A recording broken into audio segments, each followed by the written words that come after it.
स्वागत. आज आपण ऐकणार आहोत प्राणी पक्ष्यांवरील बालकविता. मी वर्धन. मी वल्लरी. मी शार्वी. मी स्वानंदी.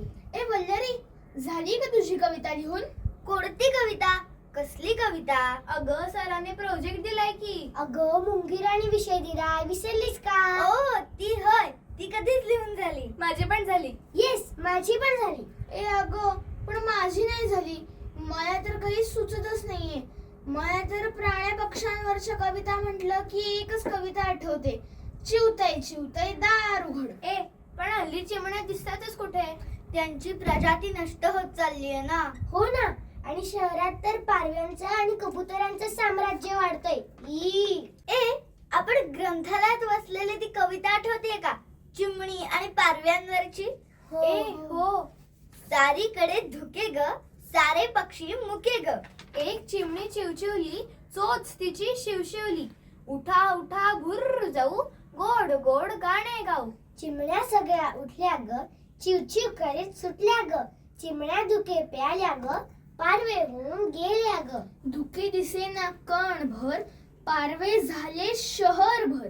मी ना सुट्टीत साताऱ्याच्या आजीआजोबांकडे गेलो होतो. तेव्हा असाच अजून एक पक्षी पाहिला. आजोबा म्हणाले त्याचं नाव धीवर आहे.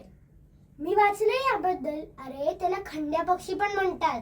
हा आपल्याला नदीकाठी दिसायचा, पण आता क्वचित बघायला मिळतो.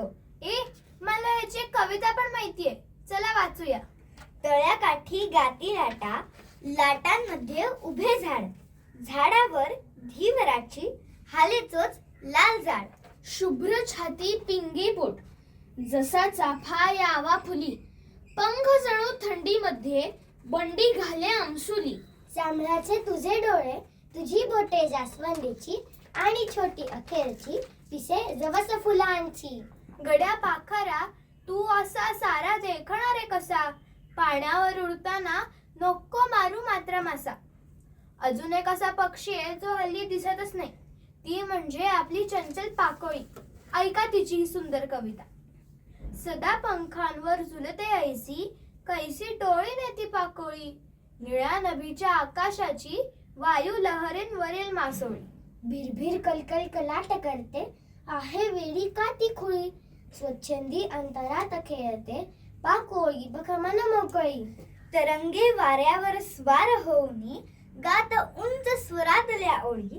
तिन्ही सांजेला ऐकवीत गाणे, चिवचिवाट करते ती भोळी. हिरवी झाडी दूर डोंगरी, दगडी खाली दरी सावळी. सोन किरणांवर सदैव नाचे, काळी पाकोळी ती कोवळी. मित्रांनो, हे सगळे पक्षी आणि प्राणी सुंदरच नाहीत, तर त्यांच्याकडून आपल्याला खूप काही शिकायला मिळतं. आता या कवितेतच बघा ना, किती छान सांगितलंय. पशु पक्ष्यांना असते अवगत जगण्याची ही कला. माणसाला का जमत नाही, प्रश्नच पडतो मला. चिमणी कधी म्हणत नाही, हवं मोरासारखा पिसारा. गाय काळजी करत नाही, मिळेल का मला चारा. कोकिळ कधी म्हणत नाही, काळा का माझा रंग. तो तर आनंदाने गाण्यात असतो दंग. बैल कधी म्हणत नाही, मीच का राबू. कावळा कधी विचारतो का, वापरू कोणता साबू. ससा कधी म्हणत नाही, मीच का भित्रा. वाघोबाचा शूरपणा मागत नाही कुत्रा. जो तो जगतो आनंदाने, नाही कसली चिंता. माणसाच्याच मनात असतो विचारांचा गुंता. आपल्या मुंग्यांच्या कविता विसरलात की काय? चला त्या आपण वाचूया. माझी कविता ऐका. छोटीशी ही मुंगी राणी, गात असते तिची गाणी. रांगेमध्ये चालत जाते, कधी न थकता श्रम करते. अंगापेक्षा ओझे भारी, घेऊन चाले ताकदीने सारी. कष्टाचा हा संदेश देई, आळस कधी न जवळ येई. आता मी केलेली कविता ऐका, खूप भारी जमली आहे मला.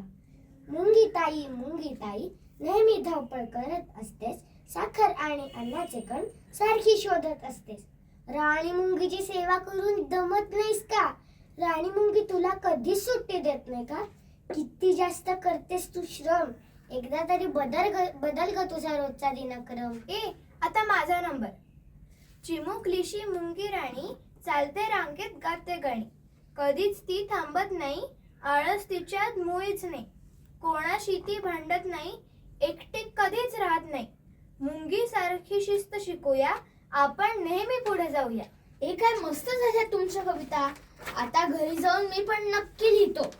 तर मित्रांनो, निसर्गातील या मुक्या प्राण्यांवर, पक्ष्यांवर आणि छोट्याशा मुंगीवर पण प्रेम करूया. त्यांचे रक्षण करूया. त्यांच्याकडून शिस्त, कष्ट आणि महत्वाचं म्हणजे आनंदाने जगण्याची कला शिकूया. धन्यवाद. आवडल्या का तुम्हाला कविता? आवडल्या असतील तर वल्लरी प्रोडक्शन्सचं हे YouTube चॅनल लाईक करा, शेअर करा आणि सबस्क्राईब करा. आणि बेल आयकॉन दाबायला विसरू नका.